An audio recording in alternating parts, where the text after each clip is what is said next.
नमस्कार, मी अश्विन बापट. पैसा झाला मोठामध्ये आपल्या सगळ्यांचं मनापासून स्वागत. पैसा झाला मोठाचा आजचा विषय हा अत्यंत महत्त्वाचा आहे आपल्या सगळ्यांच्या दृष्टीने. याचं कारण गेल्या 2 वर्षामध्ये म्हणजे जेव्हापासून कोरोना काळ सुरू झालेला आहे, अजून देखील आपण या कोरोनाशी फाईट करतोय, लढा देतोय. तर त्या वेळेपासून सुरू झालेली ऑनलाईन ट्रान्झॅक्शन्स, ऑनलाईन आपले व्यवहार वाढते आणि त्याच्यामुळे निर्माण झालेले किंवा सुरू झालेले सायबर गुन्हे आणि त्यांचंही वाढतं प्रमाण. आणि त्यामुळे मग या सायबर गुन्ह्यांपासून वाचण्यासाठी किंवा सायबर इन्शुरन्सची गरज मग कशी निर्माण झाली, तो किती महत्त्वाचा आहे आजच्या काळात, कशी टाकायची आपल्याला पावलं. कारण इथून पुढच्या काळात देखील जोपर्यंत अजून कोरोना कमी होत नाही तोपर्यंत तरी किंबहुना आपल्याला ऑनलाईन ट्रान्झॅक्शन किंवा ऑनलाईन व्यवहारासंदर्भात जे आहे ते पावलं टाकावी लागतील. त्याचा आपल्याला आधार हा घ्यावाच लागेल. आणि मग त्या सगळ्या सिच्युएशनमध्ये आपण नेमकी कशी पावलं टाकायची आहेत या ऑनलाईन इन्शुरन्सच्या दृष्टिकोनातनं, सायबर इन्शुरन्सच्या दृष्टिकोनातनं. तर मुळात आजच्या एपिसोडची आपल्याला गरज का भासली हे सांगणार एक ग्राफिक आम्ही तुम्हाला दाखवणार आहोत आणि मग नंतर आपण पुढे जाऊया. आपण बघूया. तर गेल्या 3 वर्षांमध्ये सायबर गुन्ह्यांमध्ये वाढ आपल्याला बघायला मिळते, मोठी वाढ किंबहुना बघायला मिळते. वर्ष 2018 सुमारे 2,50,000 सायबर हल्ल्यांची नोंद झाली. 2019 सुमारे 5 लाख सायबर हल्ले, ज्याच्यामध्ये सायबर गुन्हे सगळ्या प्रकारचे आहेत. ते गुन्हे कोणते आहेत आपण पुढे बघणारच आहोत. आणि 2020 म्हणजे गेलं वर्ष जेव्हा की कोरोना सुरू झाला आपल्याकडे, 12.5 लाख हा फिगर आपल्याला ज्या पद्धतीने वाढतोय, अलार्मिंग आहे अत्यंत. 12.5 लाखचा हा आकडा पोहोचलेला आहे. गेल्या 3 वर्षांमध्ये ही मोठी वाढ आपल्याला बघायला मिळाली. आणि कोरोना काळात हे सायबर गुन्हे साहजिकच जसं मी म्हटलं वाढल्याचं समोर आलं. कारण 2020च्या साधारण मार्च पासून या कोरोनाशी लढा देतोय. लोकसभेमध्ये दिलेल्या माहितीनुसार 2020 मध्येच सायबर गुन्ह्यांमध्ये मोठी वाढ आपल्याला बघायला मिळाली. अकाउंट हॅक होणं, डेटा चोरी होणं, सोशल मीडिया अकाउंट हॅक होणं, आर्थिक व्यवहाराची ऑनलाईन फसवणूक, या सगळ्या गोष्टींचा या गुन्ह्यांमध्ये समावेश आहे किंवा हल्ल्यांमध्ये समावेश आहे. आणि त्याच्यामध्ये लक्षणीय वाढ झाल्याचं समोर आलं. कारण आकडे आपल्या समोर आहेत. 2.5 लाख, 5 लाख आणि आता थेट जवळपास 12.5 लाखापर्यंत आपण पोहोचलेलो आहोत. त्यामुळे साहजिकच आपल्याला या गुन्ह्यांशी किंवा या प्रवृत्तीशी डील करण्याकरता फार महत्त्वाचं असं पाऊल उचलावं लागणार आहे. ते अर्थातच सायबर इन्शुरन्स आहे किंवा आपण घ्यायची काळजी आहे ऑनलाईन व्यवहार करताना. आणि मग हा सायबर इन्शुरन्स आपल्याला याच्या सगळ्यामध्ये कसा हेल्प आउट करू शकतो, आपण याच संदर्भात आज जाणून घेणार आहोत. आपल्यासोबत आहेत आपले जनरल इन्शुरन्स तज्ज्ञ सचिन शेडगेजी. आपण त्यांच्याकडे जाऊन या सगळ्या प्रश्नांची उकल करण्याचा प्रयत्न करणार आहोत. सचिनजी नमस्कार आणि आपलं स्वागत. जसं आपण म्हटलं, आपण एक डेटा दाखवला अत्यंत अलार्मिंग आणि खूपच गांभीर्याने आपल्याला घ्यायला हवा. आणि त्यामुळे येणाऱ्या काळामध्ये देखील या सायबर इन्शुरन्सची आपल्याला गरज लागणार आहे. सचिनजी येस, जर अश्विनजी सायबर इन्शुरन्सच्या बाबतीत किंवा जे सायबर गुन्हे घडत आहेत त्या बाबतीत जर सांगायला गेलं तर आज हल्ली म्हणजे अगदी लहान मुलांपासून ते वयोवृद्धांपर्यंत सर्व जी मंडळी आहे ही सर्रासपणे इंटरनेट आणि त्यांची जी डिजिटल डिव्हाइसेस आहेत याचा वापर करताना दिसतात. एक गोष्ट खरी आहे की आपण डिजिटल इंडिया जो हा उपक्रम आहे त्या दिशेने आपण पावलं टाकतोय. आपल्याला डिजिटलाइज व्हायचंय. दुसऱ्या ठिकाणी त्याचे थोडेफार दुष्परिणाम सुद्धा आपल्याला बघायला मिळतात.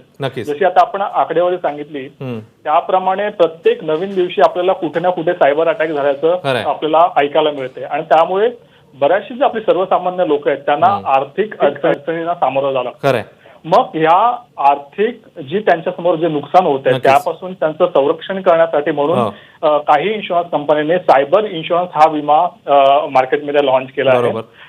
सायबर इन्शुरन्स जो विमा आहे त्या बाबतीत जर सांगायला गेलं तर आपण नेहमीच ऐकतो की जसं एखाद्याच्या माणसाच्या अकाउंटमधून पैसे चोरीला गेले, म्हणजे त्यांनी काही न करता ते विड्रॉ झाले. मग अशा वेळी जेव्हा सायबर अटॅक होऊन जर हे पैसे चोरीला गेले असतील तर तुम्हाला ह्या इन्शुरन्स मार्फत हे सगळे पैसे मिळतात. त्याचप्रमाणे आपल्या घरी आपण बरेचसे गॅजेट्स युज करतो, म्हणजे लॅपटॉप असेल, टॅब्स असतील किंवा मोबाईल असेल. तर त्यामध्ये जर कुठला महत्वाचा डेटा त्यामध्ये जर असेल आणि तो जर सायबर अटॅक मध्ये चोरीला गेला किंवा तो तिकडे नाहीसा झाला तर त्यावेळी आपल्याला पुन्हा तो रिजनरेट किंवा पुन्हा तो आणण्यासाठी म्हणून आपल्याला एखाद्या IT एक्सपर्टची आवश्यकता लागेल.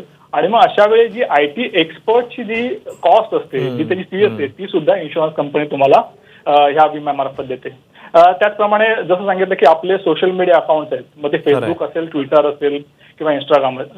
जर एखाद्या माणसाने, एखाद्या हॅकर्सने आपलं जर ते सोशल मीडिया अकाउंट जर हॅक केलं आणि चुकीची पोस्ट त्याने पोस्ट केली आणि ती व्हायरल झाली आणि ती कुठल्या तिसऱ्या माणसाच्या संदर्भात असेल तर तो माणूस आपल्यावरती कायदेशीर गुन्हा दाखल करू शकतो.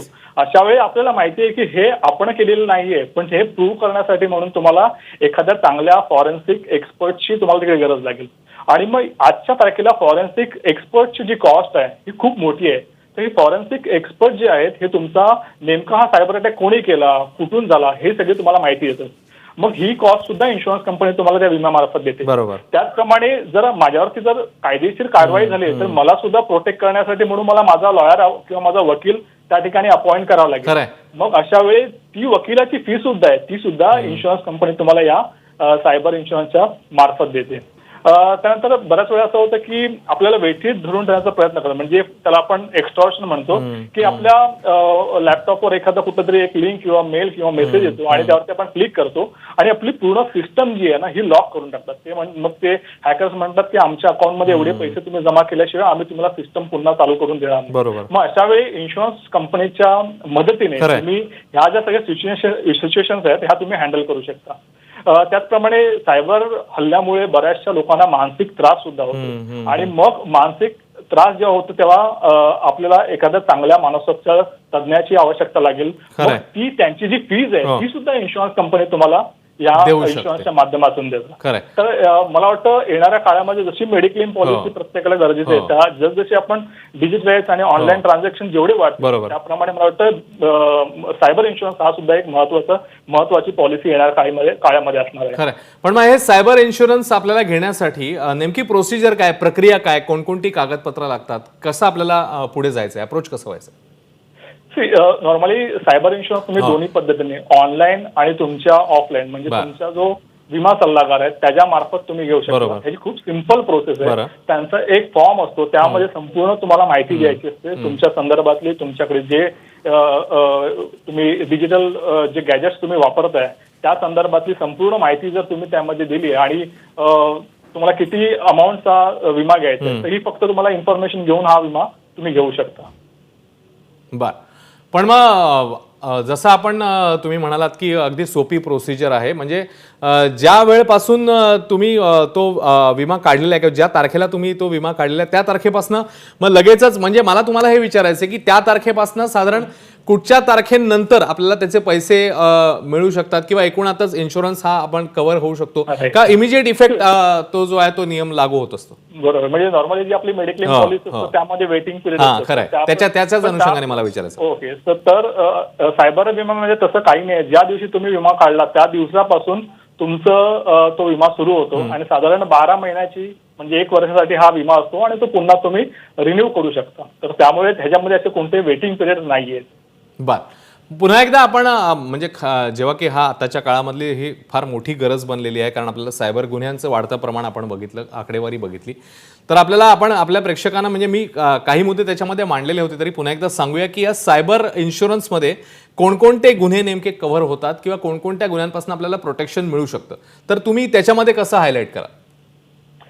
गुन्हे खरं म्हटलं तर आपण जेव्हा डिजिटली ऑनलाईन जेव्हा आपण कोणतेही ट्रान्झॅक्शन करत असतो तर त्यामध्ये सर्वात प्रथम जसं सांगितलं की आपले जर ऑनलाईन पैसे चोरीला गेले, ठीक आहे, तर ते म्हणजे ई थेफ्ट म्हणून त्याला म्हणतात, तर ते तुम्हाला पैसे ह्या इन्शुरन्सच्या मार्फत मिळतात. जर तुमचा डेटा चोरीला गेला तर बऱ्याच वेळा कसं असतं की आपल्याकडे खूप क्रिटिकल डेटा, म्हणजे जर कोणी स्वतः प्रोफेशनल असेल आणि त्यामुळे खूप महत्वाचा डेटा त्याच्या लॅपटॉप मध्ये तो जर चोरीला गेला मग तो पुन्हा परत तो आणण्यासाठी किंवा त्याला पुन्हा रिक्रिएट करण्यासाठी मोठी कॉस्ट असते आणि त्यामुळे त्या ठिकाणी तुम्हाला ती कॉस्ट सुद्धा इन्शुरन्स कंपनीचे.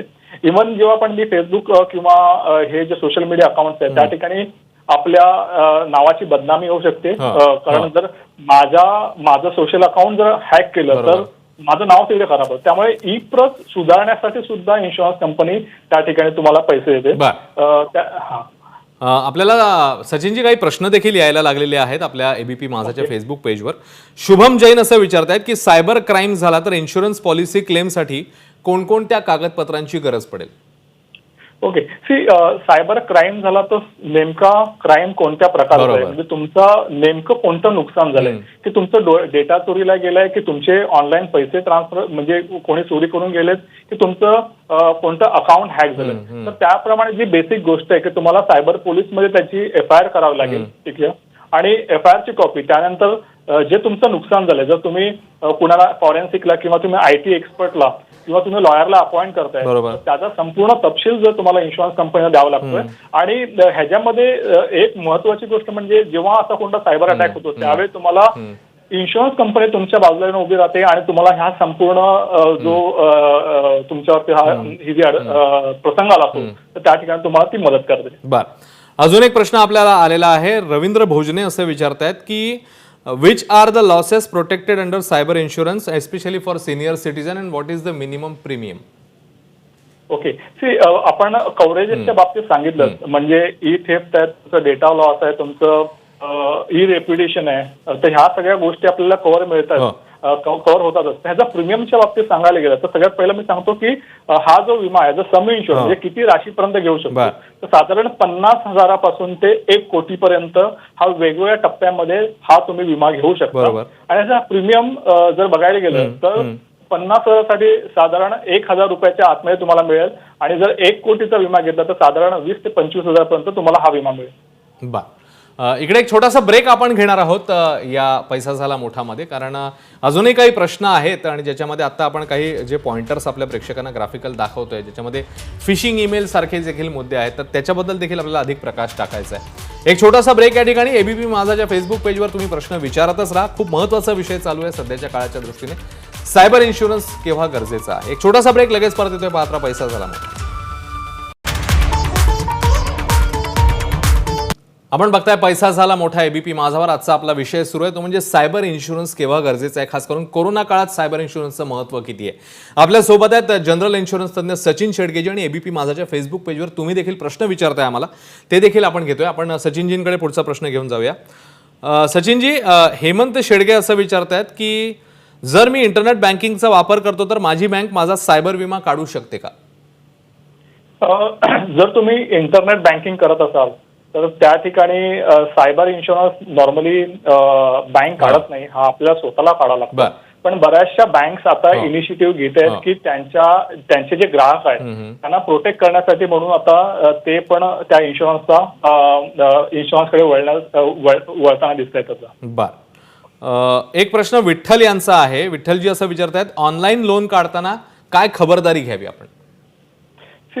ऑनलाईन जेव्हा तुम्ही कोणतेही व्यवहार करता त्यावेळी तुम्ही ज्या लिंकवर किंवा ज्या तुम्ही वेबसाईटवर जाऊन तुम्ही सगळी तुमची माहिती देताय तर त्या संदर्भातली खूप तुम्हाला बारकाईने तिकडे तुम्हाला इन्फॉर्मेशन द्यायची आहे. भलेही आपण लोन घेतोय, आपल्याला रक्कम घ्यायची आहे, पण त्या ठिकाणी तुमच्या संदर्भातली संपूर्ण माहिती देत आहे. तर त्यामुळे जी माहिती ज्या बँकेला किंवा जी आपली संस्था लोन देणार आहे ते प्रॉपर वे मध्ये गेली पाहिजे. असं नको व्हायला की दुसरी कुठली लिंक असेल आणि तुम्ही तुमच्या संदर्भातली माहिती दिली तर पुढे जाऊन तुम्हाला अडचणी निर्माण होऊ शकतात. त्यामुळे तुम्ही ऑथराइज साईटवर जाऊनच किंवा ऑथराइज लिंकवर जाऊनच या सगळ्या प्रोसेस करा. एक प्रश्न मला या इन्शुरन्स बद्दल विचारायचा होता की पूर्ण फॅमिली मिळून एक विमा काढू शकते का इंडिव्हिज्युअली आपल्याला हा काढायला लागतो? नाही, दोन्ही ऑप्शन्स आहेत आपल्याकडे की तुम्ही इंडिव्हिज्युअल सुद्धा काढू शकता आणि संपूर्ण फॅमिली मिळून सुद्धा तुम्ही एक विमा काढू शकता. तर हल्ली आपल्याला माहिती आहे की कुटुंबामध्ये आपल्या लहान मुलांपासून ते ऑनलाईन शिक्षण पद्धती सुरू झाली आहे आणि वयोवृद्धांपर्यंत ऑनलाईन ट्रान्झॅक्शन करताना सगळे लोक दिसतात. त्यामुळे संपूर्ण कुटुंब मिळून सुद्धा एक तुम्ही विमा घेऊ शकता. आणखी एक मुद्दा याच्यामध्ये, जसं आपण मगाशी देखील बोललो आणि तुम्ही देखील आम्हाला सांगितलं याच्यामध्ये की त्याची प्रक्रिया, त्याच्यानंतर क्लेमची प्रोसेस किंवा या सगळ्या गोष्टी, तर क्लेम केल्यापासून साधारण किती पिरियडमध्ये आपल्याला हा प्रोसेस होऊ शकतो किंवा किती पिरियडमध्ये त्याचा आपल्याला पैसे मिळू शकतात, काय सांगा? हा, तर या क्लेमची प्रोसेस अशी असते की ज्या प्रकारचा जसा गुन्हा असेल किंवा ज्या प्रकारचा तुमचा लॉस झाला असेल त्या प्रकारची ती प्रोसेस असते. तर साधारण तुम्ही एकदा कंप्लेंट लॉन्च केली तर इन्शुरन्स कंपनी सुद्धा संपूर्ण त्याचं इन्व्हेस्टिगेशन करतं. एक साधारण 15 ते 20 दिवसानंतर तुम्हाला ते पैसे किंवा तो क्लेम तुमचा सेटल होऊ शकतो. जर कोणता मोठा गुन्हा असेल किंवा ती लेंदी प्रोसेस असेल तर कदाचित त्याला 15 दिवसापेक्षा जास्त सुद्धा कालावधी लागू शकतो. आपले एक प्रेक्षक आहेत, त्यांनी एक प्रश्न विचारलाय. रोहिणी म्हात्रे असं विचारतायत की याच म्हणजे मुद्द्याला पुढे नेताना हा प्रश्न आहे की एकतर हा क्लेम इन्शुरन्स कंपनी इमिजिएटली म्हणजे तुम्ही जसं म्हणाल 15-20 दिवसात, तर त्या 15-20 दिवसांमध्ये आपल्याला नक्की मिळेल का, हा झाला एक भाग. आणि दुसरी गोष्ट, सायबर पोलिसांचं इन्व्हेस्टिगेशन पूर्ण झाल्यानंतरच आपल्याला पैसे मिळेल वगैरे अशी काही अट आपल्याला इन्शुरन्स कंपनीकडनं घातली जाऊ शकते का? येस, यामध्ये असं आहे की सायबर इन्शुरन्सने तुम्ही गुन्हा नोंद केला तर त्या ठिकाणी साहजिकच आहे की त्यांचं इन्व्हेस्टिगेशन चालू असतं. बरं. पण इन्शुरन्स कंपनी ते केस टू केस बेसिसवर तुमचे क्लेम सेटल करतात, की ज्या ठिकाणी माहिती आहे की खरोखरच त्या ठिकाणी आपल्या जो ग्राहक आहे त्याचं जर नुकसान झालंय तर त्या ठिकाणी इन्शुरन्स कंपनी त्याचा फायनल रिपोर्ट येईपर्यंत वेट करत नाही, तर त्या ठिकाणी अगोदरच ते पैसे देऊन ते मोकळे होऊन जातात. बरं, या सायबर इन्शुरन्सचं अपर लिमिट आणि लोअर लिमिट याच्याबद्दल काय सांगाल तुम्ही? Yes, so upper limit in the sense जेव्हा आपण सायबर इन्शुरन्स घेतो तर त्यामध्ये बरेचसे वेगवेगळे सेक्शन्स आहेत, म्हणजे चोरीला जाण्याचे, त्यानंतर मग तुमचे सोशल मीडिया अकाउंट्स आहेत, त्यानंतर तुमचा डेटा आहे, तर ह्याच्यामध्ये कॅपिंग्स आहेत, म्हणजे 10%, 20%, तर मॅक्झिमम तुम्हाला 100% कुठल्या कुठल्या सेक्शन मध्ये कव्हर मिळू शकतं आणि मिनिमम जे आहे ते 10% आहे. तर त्यामुळे जेव्हा तुम्ही हा इन्शुरन्स घ्याल त्यावेळी तुम्हाला भलेही आता आपल्याला माहिती पडलं की सगळ्या प्रकारचे गुन्हे त्या ठिकाणी किंवा जे नुकसान आहे तुम्हाला मिळणार आहेत, परंतु तुम्ही स्वतः त्या ठिकाणी बघितलं पाहिजे की कुठल्या सेक्शन मध्ये किती कॅपिंग आहे. 2-3 प्रश्न आहेत, आपल्याला अगदी वेळ थोडा आहे, आपण अपेक्षा करूया की थोडक्यात तुम्ही जर सांगितलं तर आपल्याला जास्त प्रश्न घेता येतील. सुशांत जाधव असं विचारतायत की जर पोलिसांनी आपली कंप्लेंट घेतलेली नसेल या संदर्भात तर नेमकी कशी पावलं टाकावी आणि सायबर इन्शुरन्ससाठी मग पोलीस FIR ची गरज असते की नाही?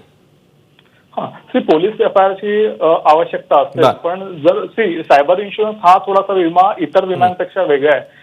ज्यावेळी आपल्याला असं कोणता प्रसंग येतो तर इमिडिएटली जी इन्शुरन्स कंपनीकडे जी एक्सपर्ट टीम असते ही तुम्हाला संपूर्ण मार्गदर्शन करत असते की ह्या प्रोसेस मधून कसं जायचं. अनघा सूर्यवंशी असं विचारतायत की ऑनलाईन फ्रॉड झाला असेल तर किती दिवसात आपल्याला ती पोलीस कंप्लेंट करायला हवी, म्हणजे किती दिवसानंतर कदाचित त्यांच्या विषयाचा म्हणजे त्यांचा मुद्दा असेल म्हणण्याचा असा की किती कमीत कमी दिवसात कशी आपण ती प्रोसिजर करायची आहे? येस, आपल्याला जसं माहिती पडलं की सायबर अटॅक झाला किंवा काहीतरी गुन्हा आला तर जेवढ्या लवकर होईल तेवढ्या आपल्याला तिकडे इन्शुरन्स कंपनीला इंटिमेट केलं पाहिजे, पण त्यांचा जो पिरियड आहे हा 7 दिवसाचा आहे. 7 दिवसाच्या आत तुम्हाला इन्शुरन्स कंपनीला कळवा गरजेचं आहे. खरं म्हणजे अनेक मुद्दे आहेत सचिनजी, पण आता कार्यक्रमाची वेळ संपत आल्यामुळे आपल्याला इकडे थांबावं लागणार आहे. तर अगदी जाता जाता 3 वन लाईनर सांगायचे झाले आपल्या प्रेक्षकांना सायबर इन्शुरन्ससाठी तर कोणते सांगाल? 3 महत्वाचे मुद्दे अगदी थोडक्यात जाता जाता. ओके, महत्वाचं म्हणजे सगळ्यात महत्वाचं सांगायला गेलं तर आपण जेव्हाही बँकेचे खूप मोठे व्यवहार करत असतो किंवा आपण सगळ्यात जास्त ऑनलाईन जर व्यवहार आपण कुटुंबामध्ये करत असतो तर तुम्ही हा विम्याचा नक्की विचार करा. विमा, दुसरं सांगेन की विमा हा शेवटचा पर्याय असला पाहिजे. त्याच्या अगोदर ज्या महत्वाच्या गोष्टी म्हणजे तुम्हाला फ्री मध्ये वायफाय कुठे मिळालं किंवा तुमची बॅटरी फोनची संपली आणि तुम्ही कुठेतरी जाऊन ते कनेक्ट केलं किंवा कॉन्सर्टवर जाऊन तुम्ही तिकडे व्हिजिट करत असाल किंवा अनऑथराइज ज्या साईट्स आहेत त्या ठिकाणी तुम्ही जाऊन व्हिजिट करत असाल किंवा जसं आपल्याला कुठला एखादा SMS आला, म्हणजे हल्ली गेम्सचे वगैरे तुम्हाला व्हॉट्सअपवरती मेसेज येतात आणि ती लिंक आपण क्लिक केली तर ह्या सगळ्या गोष्टी आपल्याला टाळायला हव्यात. इन्शुरन्स हा शेवटचा पर्याय असला पाहिजे. त्याच्या अगोदर ज्या छोट्या छोट्या गोष्टी आहेत, म्हणजे बऱ्याच वेळा फेसबुकला कोणीतरी आपल्याला आपण ओळखत नसतो, तर ह्या सगळ्या गोष्टींचा आपण विचार करूनच पुढे पावलं टाकणं गरजेचं आहे. खरं म्हणजे जसं आपण आपल्या आजाराबद्दल देखील म्हणत असतो रोगाआधी प्रतिबंध उत्तम, तसं आपण उपचाराऐवजी आधी प्रतिबंध म्हणजे तो रोग होऊच नये या दृष्टीने आपण पावलं टाकणं फार गरजेचं आहे. खूप खूप धन्यवाद सचिनजी या सगळ्या महत्त्वाच्या माहितीबद्दल. आणि आपल्या अनेक प्रेक्षकांनी देखील ABP माझाच्या फेसबुक पेजवर प्रश्न विचारले, त्यांचे देखील मनपूर्वक आभार. आणखीही या विषयाचे पदर आम्ही तुम्हाला येणाऱ्या एपिसोड्समध्ये उलगडून दाखवणारच आहोत. तुर्तास पैसा झाला मोठामध्ये आता आपण इकडेच थांबूया. एक छोटासा ब्रेक, पाहत राहा ABP माझा.